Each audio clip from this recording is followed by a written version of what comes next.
Hey, friends, welcome to episode 353.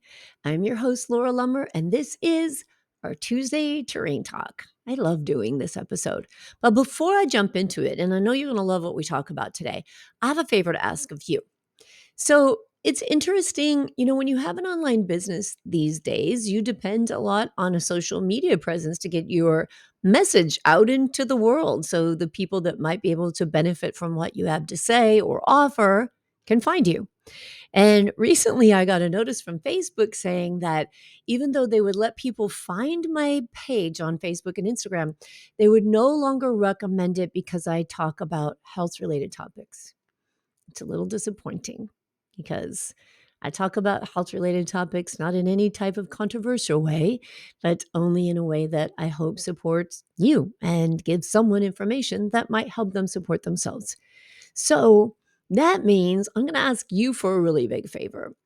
If you watch this podcast on YouTube, if you listen to it on whatever your podcast platform is, if you see a podcast clip on my Facebook page or my Instagram page, if you're a follower on social media and you like something or you benefit from something, I would really appreciate it if you would subscribe, follow, or share the podcast, especially share so that someone else who might need to hear this, someone else who might get a diagnosis and feel alone, can find some information that will support them.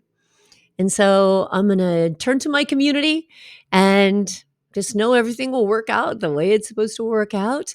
But I know that there's a lot of information in these over 300 episodes of this podcast that can benefit people. And your sharing, your liking, your following helps it to be found and helps it to be seen.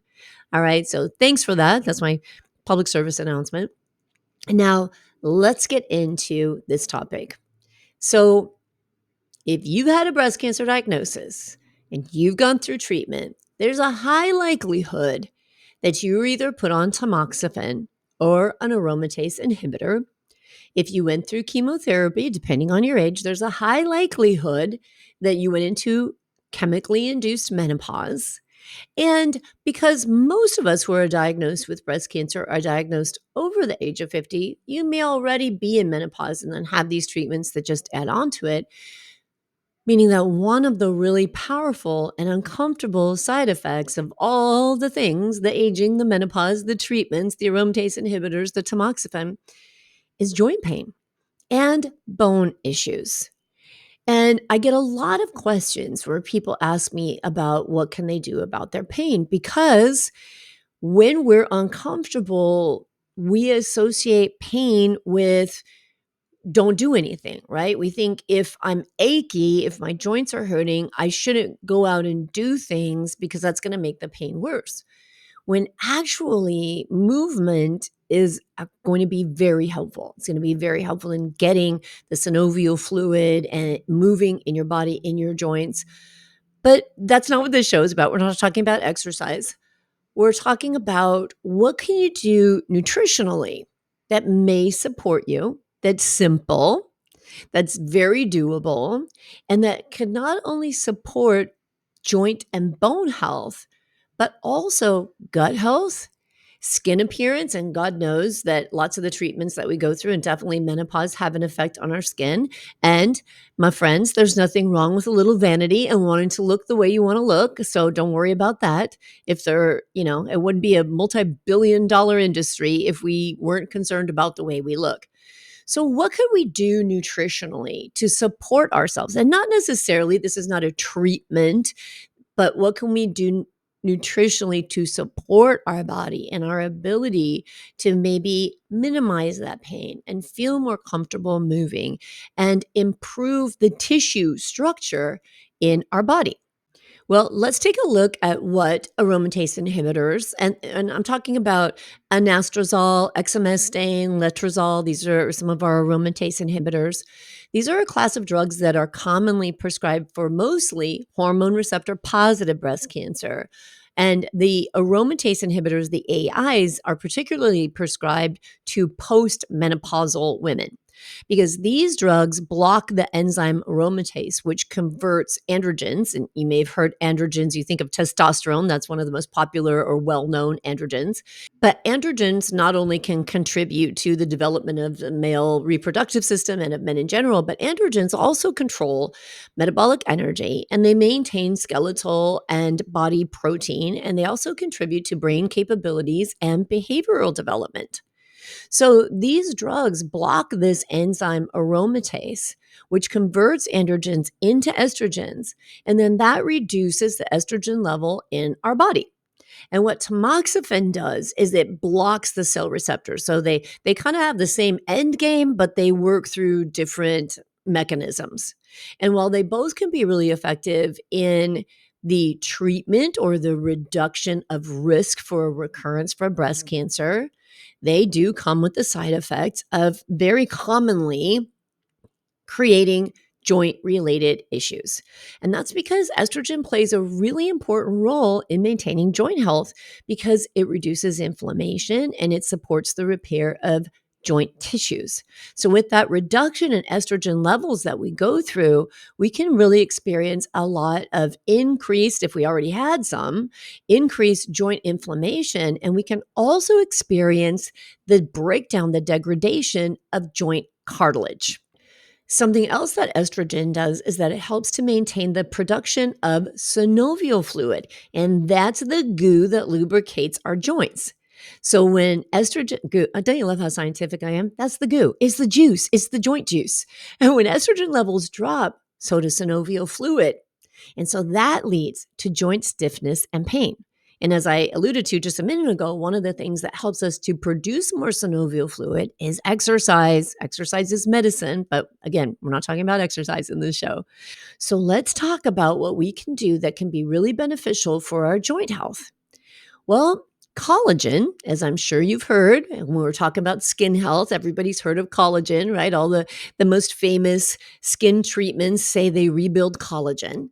And collagen is the most abundant protein in our body. It makes up about 30% of the total protein content in our body. That's considerable.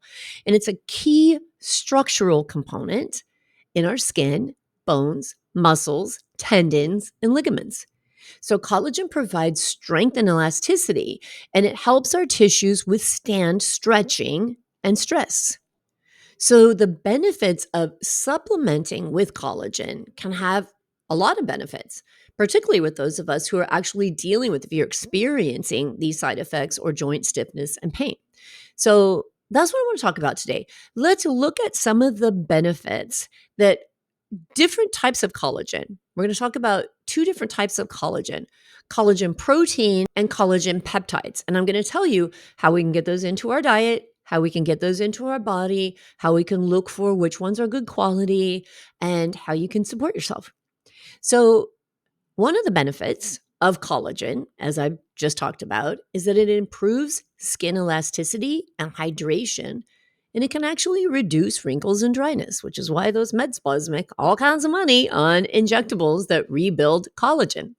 So there was a study in 2014 that found that the oral intake of specific bioactive collagen peptides significantly reduced skin wrinkles and increased the dermal matrix synthesis, which means the process by which certain cells create collagen fibers and elastic fibers. And so that's great news for maintaining healthy, useful skin.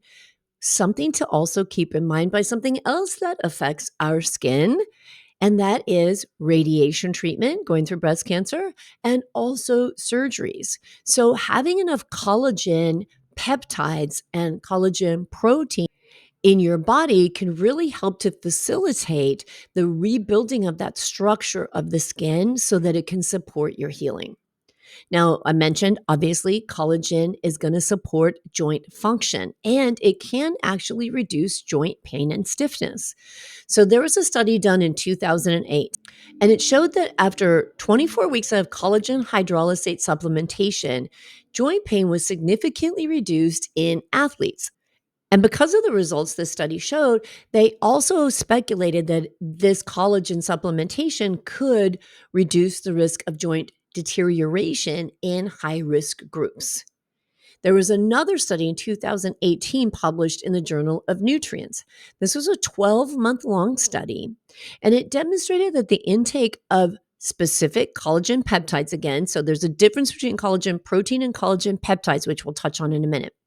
But the intake over 12 months daily of specific collagen peptides increased bone mineral density in postmenopausal women who had primarily age-related reduction of bone mineral density. And it was associated with a really favorable shift in bone markers, indicating that there was increased bone formation and reduced bone degradation in the women in this study. So, two more beneficial areas. And by the way, I will post links to the studies in the show notes for this episode. You can find those where you're listening to this podcast, if you're watching on YouTube, or go to the breastcancerrecoverycoach.com/353, and you'll see all the links. But two more beneficial areas that collagen supports our body is in muscle mass and gut health. So collagen helps in maintaining muscle mass, and it supports the increase in muscle mass if we're doing resistance training. And that's super crucial for mobility, strength, balance, and healthy aging. I cannot tell you enough. I'm like clapping my hands and making emphasis here because as we age, and especially women, I cannot tell you how many women say to me, "Oh, I don't want to look like a man." My friends, it takes so much effort to build the kind of muscle that is going to make a woman look like a man that I promise you, just with doing 2 to even 3 days of moderate resistance training exercises a week, you are not going to look like a man. You'd be lucky to build some more muscle mass to help improve and to support the mobility of your body, the strength of your body, so that you have more balance, so you don't find yourself in one of those positions where I've fallen and I can't get up. And that's a result of older people not having upper body strength to lift themselves up off the ground. Two different things. One, upper body strength, and two, the ability to get up without using your hands. Have you ever tried that? Sit on the floor and think about how much core strength it would take if you sit on the floor and you get up without using your hands. Try that when you get home. If you are home, if you're listening to this, try it. Sit down on the ground and get up without using your hands. If you cannot do it, this is a great thing to keep trying every day, sitting on that floor and working towards getting yourself up without using your hands and building that strength. So both upper body strength and core strength, the ability to get yourself up off of the floor, really are some big indicators when it comes to mortality. So if we want to have healthy aging, we've got to have healthy muscles, and you don't have to worry about looking like Arnold Schwarzenegger. Because for people who compete in fitness competitions and all of that stuff and have a lot of muscles, they are so disciplined and they work out so long and so hard, and their nutrition is dialed in. I mean, it takes a lot of commitment to get a body to look like that. So we're just talking about normal, healthy, fit body, maybe a little less, what do my friends call them? Angel wing, loose skin on the back of your arms, right? I kind of went off on a tangent there, but muscle is so important. And the intake of collagen really supports that. And cancer treatments can lead to muscle weakness and muscle wasting. It's an interesting thing with our body because our body is designed to conserve energy. It's always easier to gain weight than it is to lose weight, isn't it? And it's always easier to lay on the couch than it is to get up and go to the gym. So when we don't feel well and we're going through cancer treatments and we're going through chemotherapy and radiation, holy cow, I cannot even describe the depth of fatigue I experienced when I went through 30 rounds of radiation, right? It was just mind-numbing. So, and you have to rest, you have to nap, you have to allow your body to heal, and we heal when we sleep. So, of course, your body is going to get weaker and weaker because you lose muscle faster and a lot easier then you gain muscle. And it takes energy in your body to support and hold on to and maintain muscle mass. So if we sit around and we're not building muscle, and our body is like, well, you're not building it and you're not using it, so let's redirect that energy into somewhere else. Where does it get redirected to most of the time? Energy storage. And what does that mean? More body fat. Okay. So cancer treatments can lead to a lot of weakness because we tend to have to not be as mobile. So we've got to be really intentional about exercise, especially when we're done with active treatment and we're in recovery and we want to rebuild that strength. Cancer, as it advances, can lead to a really devastating state of being that's called cachexia, where the cancer itself is actually consuming muscle. And we want to avoid that stage at all costs, right? So, collagen protein is a great source of amino acids, and amino acids support muscle protein synthesis. So, they support creating more proteins. There's 9 essential amino acids, which means we've got to get those from the diet. Our body doesn't make those, right? So, consuming collagen helps us to get that nice combination of more amino acids to support more muscle protein synthesis and rebuild our muscle mass and our strength. Collagen is also, this may be surprising to you, collagen is really referred to as the fiber of animal protein. And collagen can aid in maintaining the integrity of the gut lining. And that's essential for nutrient absorption and reducing inflammation. So, leaky gut is not only a problem for people who have lots of processed foods, ultra processed foods, high sugar, high inflammatory foods in their diet, but it also can be a result of chemotherapy. If you've been through chemotherapy, you know it tears up your gut. It destroys those cells in our bodies that are quick to reproduce. And our gut lining are some of those cells that get a major impact from chemotherapy. And then it can create leaky gut. And in fact, with some chemotherapies, leaky gut is part of the mechanism that helps to make that chemo so much more effective, because leaky gut means that some things can get through that intestinal lining and into the body that wouldn't normally get through. So with some medications, it might benefit the effectiveness of that medication, but it's also having a major impact on your health. Right? So collagen can actually support the integrity of that gut lining. So as we're healing, we're working on achieving optimal health, this can be a really important part of our nutrition program. And I'll go into exactly what amino acids support that in just a second, as I talk to you about how you can get this collagen into your diet. So one fantastic way to get collagen into your diet is by drinking bone broth daily. Yeah. Bone broth is naturally rich in collagen because collagen is broken down in the preparation of bone broth. It's broken down into gelatin during the cooking process. And the gelatin contains some important amino acids like glycine, proline, and hydroxyproline. And these amino acids are essential for collagen synthesis in the body. Bone broth is also packed with lots of other nutrients to support overall health. It's got minerals like calcium, magnesium, phosphorus, and potassium, and those are vital for electrolyte balance and bone health. It's got glucosamine and chondroitin, compounds that support joint health by promoting cartilage repair and reducing inflammation. The amino acid glycine supports detoxification and improves sleep quality. Proline is crucial for skin health, and glutamine is that wonderful amino acid that helps to maintain a healthy gut lining. And that strengthens your gut barrier so that it prevents unwanted substances from getting into the bloodstream and then creating more inflammation. Bone broth, and because of all these amino acids and the nutrients in it, promotes healthy digestion and nutrient absorption. So, when you think about bone broth, I think about soup. I think about chicken noodle soup. And when do you get offered soup and broth? When you don't feel well, right? Well, bone broth contains amino acids like arginine, glutamine, cysteine, and these all support the immune system. So it can be really beneficial for people recovering from illness or undergoing treatments like chemotherapy, which is not only weakening the immune system, but you don't feel good. When I was going through chemo, eating was the worst. I had blisters in my mouth, I had blisters in my throat. So bone broth can be very soothing and give you a lot of nutrition without being difficult to digest or chew or anything like that.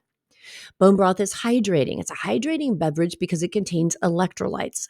And so that helps to maintain proper hydration and electrolyte balance, which is also really important for those of us undergoing medical treatments. So currently, I take an oral chemotherapy, and there's no question in my mind on my chemotherapy weeks how much more dehydrated I get. It clearly affects my hydration. And so I make a point of making bone broth on a weekly basis and drinking bone broth on a daily basis. And I even add probably half a teaspoon to a teaspoon of salt. I'll make my bone broth on Sundays and then put it in mason jars. And then as I warm it up, I add more salt to that bone broth. And then I drink a jar of bone broth sometimes in the morning. Like I'll have a cup of coffee and then I think, oh, I'll have a glass of bone broth, or I just have it in the afternoon. And it's a really delicious, satiating pick me up. I kind of got hooked on bone broth years ago when I first started fasting. Because when I first started fasting, bone broth is considered to be kind of like the training wheels, right? If you're trying to do a longer fast and you feel really hungry and your head starts getting in the game going, oh my God, I can't make it, I'm too hungry, you can just turn to bone broth. And it's got so much flavor because of the way it's prepared. And I'll talk about preparation and the importance of preparation here in just a minute. But I throw lots of herbs into it and vegetables and stuff. So it's got a lot of flavor. And when you drink this warm, delicious bone broth, which because I follow a ketogenic diet and bone broth is high in protein, I want to add fat. So I'll also add a tablespoon or two of garlic infused olive oil, basil infused olive oil, other things that have a lot of flavor. So it's really delicious and it's giving me lots of good, healthy fats as well. So let's talk about how do you make bone broth? Because I hear this all the time. How do you make it? It sounds like such a big deal. Now, you can buy bone broth, and I'll talk to you about some reputable companies, and I'll link to some of them in the show notes as well. But the important thing when you're making bone broth, it's actually pretty easy. And a lot of people struggle with food prep. What do I eat? What do I have available? What is easy? And I think that for me, preparing bone broth is not only great because I've got bone broth jars, mason jars full of bone broth in my fridge that I can grab at any time if I'm feeling hungry and don't have time to sit and actually start making an actual meal during the day. But I've got the shredded chicken.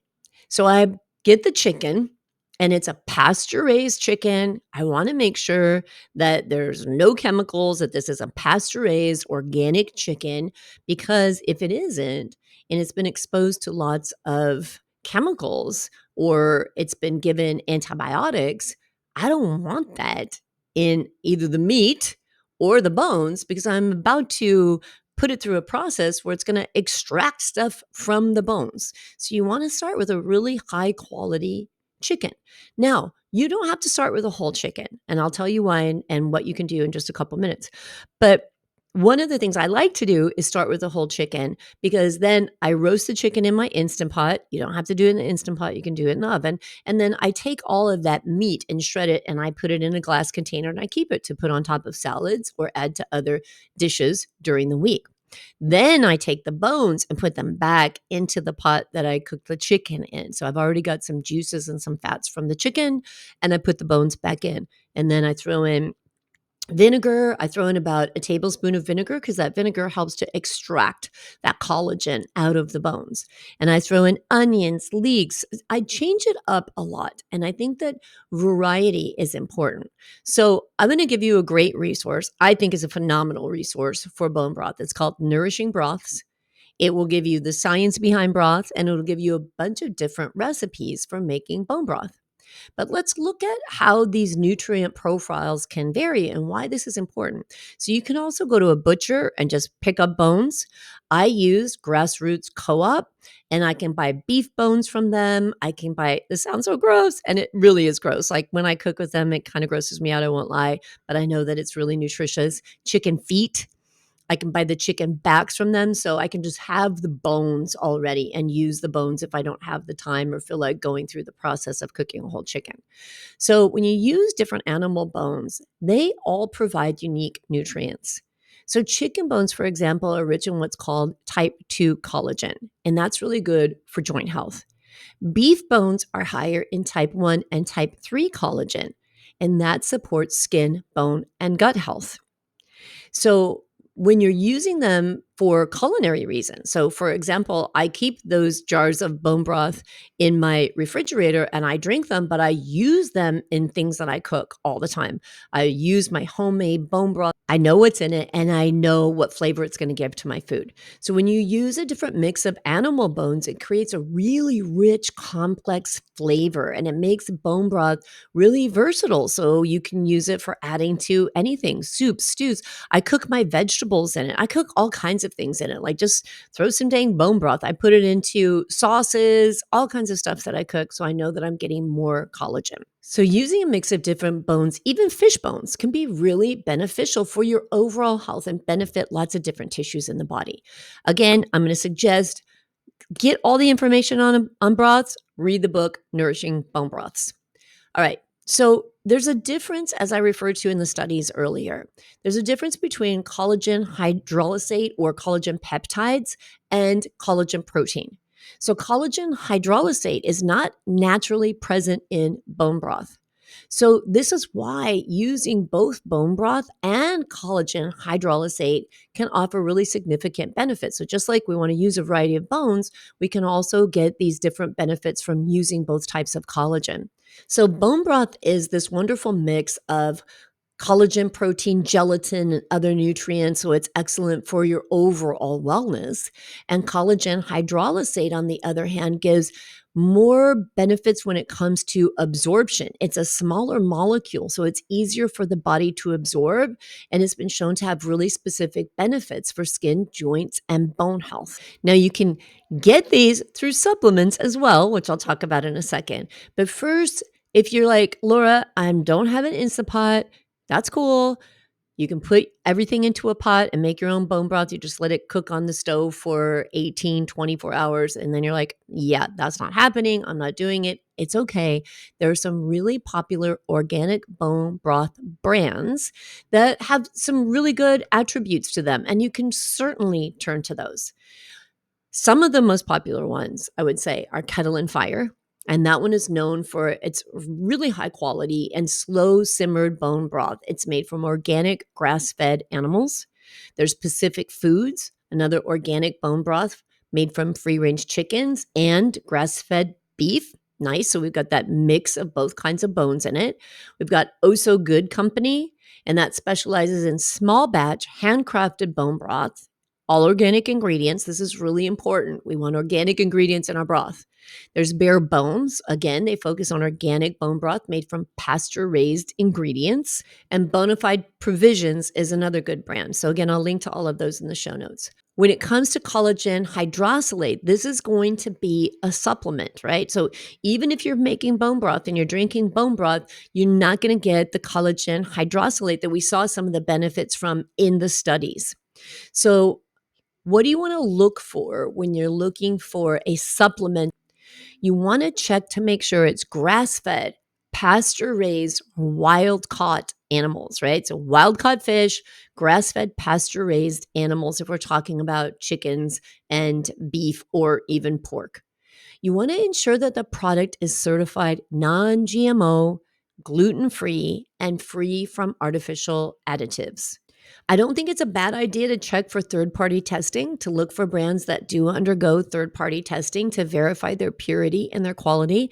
I say it's not a bad idea because I know third-party testing is always an additional expense. And so a lot of times if you're looking at a third-party tested product, it's probably going to be more expensive because they have to pay more to go through that and then go through that certification process to kind of give the consumer more confidence in their product. But you definitely want to make sure that brands provide clear information about their sourcing and manufacturing process. Grass-fed, organic, non-GMO, gluten-free. Super important things to look for in your bone broth. This is why I like to make my own because I know what to put in it. And sometimes I vary. Like there are weeks where I'll put in things that are going to be more, give it more of an Asian flair, or I'll put in some turmeric, I'll put in lemongrass, and even a knob of ginger. So you can change up everything when you make it at home. I like having the benefit of that kind of freedom and flexibility. But I think one really good supplement and one that I personally use, and they make both collagen peptides and just collagen protein, is Vital Proteins. And gosh, you can get that on Amazon, you can get that at Costco, and I'll link to it in the show notes for this episode. But it's a good quality brand, and it provides a variety of different ways that you can get both the peptides and the proteins into your body. All right. So I know we think about protein a lot. I hear it all the time. I need more protein. I need more protein. Well, protein is really important. And especially as we age, it's important. Collagen can be a great support. But again, you don't know if you're getting enough protein or if you need protein unless you're really looking at what you eat. I know a lot of people are adverse to food tracking, but I highly recommend it, especially if you're going through some kind of a medical process, because it's important to know what's going into your body because it's supporting your ability to be well and to feel well. Are you getting enough nutrients? Are you getting enough calories? Do you have a good balance of nutrients? If you've been through surgeries, if you're going through chemotherapy, do you possibly need a little more protein and a little more amino acids to be able to support your body's ability to heal during these really challenging times? Some of the ways we can tell that is by looking at what your proteins are and your albumin levels are in your labs. Other ways, tracking your food, right? So it's important sometimes that we're just a little more conscientious and a little more committed to kind of the details depending on where we're at in life. And it doesn't have to be a forever thing, but I highly recommend carving out some time to get to know what you're really putting in your body and stop guessing. Like, I cannot tell you how powerful that is. Right. And I just I love, love, love working with my clients, going over their nutrition genome, going over their labs, teaching them how to look at these reports and understand what their body needs, because it's just such an empowering process. How do you know if you're doing all the things that are good for your body? Well, do you have good elimination habits? Do you feel good throughout the day? Do you have brain fog, or do you have nice, consistent energy throughout the day? How are your moods? Like all of these things and the way that you operate in the world and feel in your body. All of those things are giving you indications as to whether or not what you're doing to support your body is working, is the right thing. You're not supposed to feel miserable. I mean, if we're going through chemo and radiation, we're going to feel like shit, right? There's definitely going to be a difference in your health. But when we're working on supporting ourselves and we're done with those really devastating types of surgeries or treatments, and we're working on supporting our body's ability to heal, we kind of have to use the signals our body is sending us as a measurement.